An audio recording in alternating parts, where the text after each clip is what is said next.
Hi everybody, Blake Boserman here with Sneak Peek. We're talking to director Jason Noto and executive producer Adrian Grenier for their new film, Beyond the Night.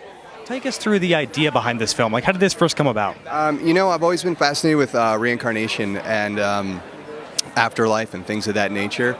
And throughout my research, I'd come across some ideas about birthmarks and how they represent, in some cultures, they represent kind of the death blow from your previous life. And I was super fascinated by that idea.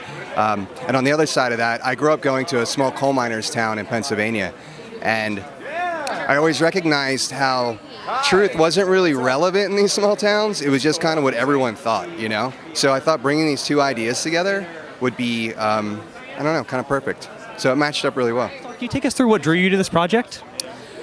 Well, first and foremost, Jason Noto is incredibly talented writer, an amazing director, and for us, it's always just about giving the power to the creative team and letting them do what they do best.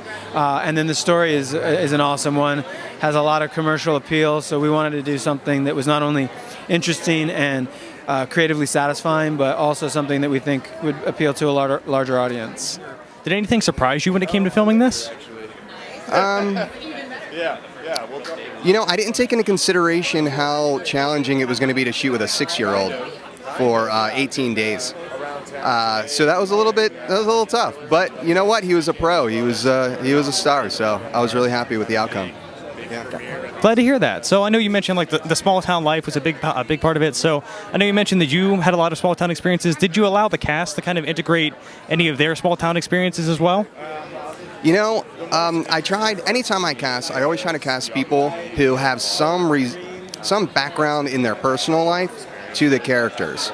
So even like Zane, our lead, his background is a small town in Canada, and he's got 3 brothers, and he kind of grew up in a particular type of environment, very blue collar. He's also has 4 children, so he knows the part to play a role as a father. So that was kind of really important to me. So basically, I try to find casts who have that already ingrained in them as people, you know? Like, what was your favorite moment of this entire process? I think I'm here. Like, this is, to see Robin, my partner for many years.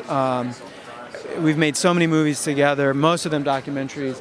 And Robin said, I want to make a narrative film, a feature-length narrative. And I said, Robin, that's not easy, right?